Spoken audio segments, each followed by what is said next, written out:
ढोकळा म्हटल्यानंतर तो किती वेळ फेटायचा याचं मोठं टेन्शनच असतं. तर हे टेन्शन दूर करण्यासाठीच आपण एकाच वेळेस एकच प्रमाण घेऊन बनवूया मिक्सर मध्ये खमंग व खुसखुशीत ढोकळा. केटी कुकिंग चॅनल मध्ये मी आपल्या सर्वांचे मनापासून स्वागत करते.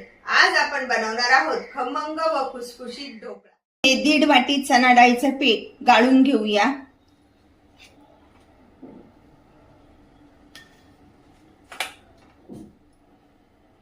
एकाच वाटीच्या मापानुसार घ्यायचे. जर पीठ गाळलं जात नसेल तर त्यामध्ये अशा पद्धतीची वाटी ठेवायची. पीठ चटकन गाळलं जातं. आज आपण मिक्सरचा वापर करून हा ढोकळा बनवणार आहोत. तर त्यामध्ये हे पीठ टाकून घेऊया. मिक्सर मध्ये करताना गाळून नाही घेतलं तरी चालतं. चमच्याच्या मापानुसार 2 चमचे साखर टाकून घेऊया. हिंग, चमचा मीठ, 2 चमचे तेल. यामुळे ढोकळा सुका लागत नाही. अशा पद्धतीच्या ह्या 2 हिरव्या मिरच्या घ्यायच्या आणि त्याचं वाटण टाकून घेऊया. त्यामध्ये 1 लिंबू पिळून घेऊया.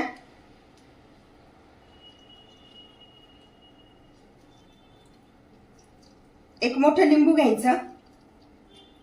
जर लिंबू सत्व असेल तर लिंबू सत्व टाकलं तरी चालतं. अशा पद्धतीने मोठं लिंबू घेतलेलं आहे. आणि बिया भांड्यामध्ये जाऊ नये म्हणून अशा पद्धतीने गाळणीच्या मदतीने गाळायचं. त्यामध्ये टाकून घेऊया चिमूटभर हळद. जास्त नाही हळद टाकायची. 3 चमचे दही टाकून घेऊया. यामुळे ढोकळा एकदम सॉफ्ट बनतो. आणि हे पाणी घेतलंय 1 वाटी, तर अर्धीच वाटी टाकून घ्यायचं आणि मिक्सरला चांगलं फिरून घ्यायचं व्यवस्थित. पाणी थोडं थोडं टाकायचं. अशा पद्धतीने हे मिक्सर मधनं फिरवून घेतलेले आहे. हे बघा. आता आपण ते एका भांड्यात काढून घेऊया.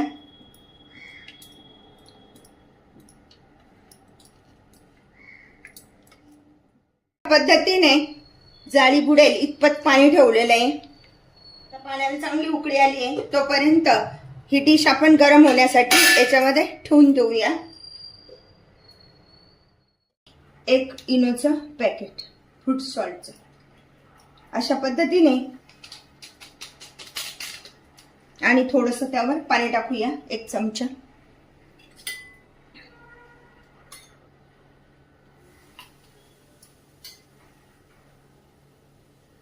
आता पटपट फेटून घेऊया. असं इनोचं ज्यावेळेस पॅकेट टाकतो ना आपण त्यावेळेस हे बॅटर छान असं फुललं जातं. बघा किती छान फुललंय ना.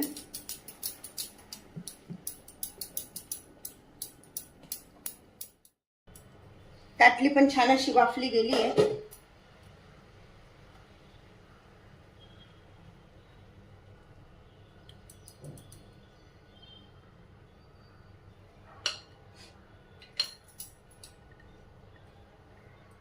आता गॅस जोरात करूया आणि 20 मिनिटं छान अशी वाफ येऊ देऊया. 20 मिनिटं झाले तर बघूया ढोकळा कसा बनलाय ते. वाव, किती छान, किती मस्त फुललाय. बघितलं ना.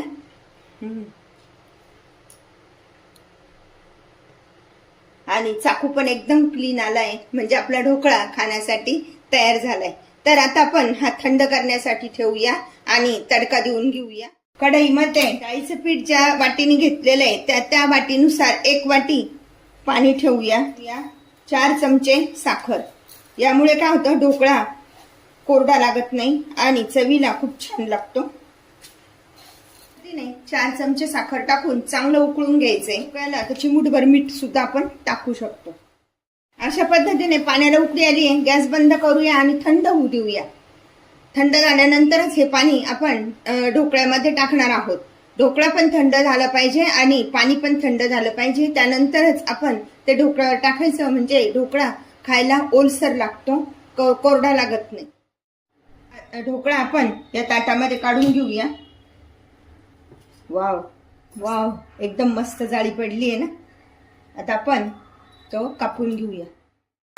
या ढोकळ्याचे आपण काप करून घेतले. आता आपण हे तयार केलेलं पाणी प्रथम त्यावर सोडूया. यामुळे काय होतं, ढोकळा अजिबात कोरडा लागत नाही आणि खायला खूप चवदार लागतो.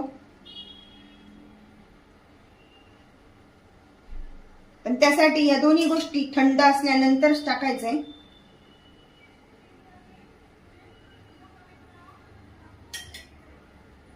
थोड्या वेळाने हा ढोकळा पूर्ण असं पाणी शोषून घेईल आणि छान फुगतो. ज्या वाटीच्या मापानुसार आपण पीठ घेतलंय त्याच वाटीच्या मापानुसार पाणी घ्यायचं आणि त्यामध्ये साखर टाकून अशा पद्धतीचे हे पाणी बनवायचे. असं स्वतंत्र पाणी तयार करायचं, खूप छान लागतं. 1 चमचा तेल, अर्धा चमचा मोहरी, पाव चमचा जिरे, गॅस बंद करूया. 1 चमचा तीळ, कढीपत्ता आणि हिरव्या मिरचीचा हा तडका आपण आता ढोकळ्यावर टाकून घेऊया.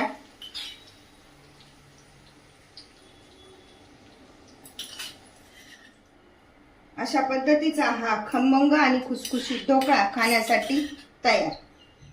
घेऊया बारीक चिरलेली कोथिंबीर, ओलं खोबरं सुद्धा वापरतात.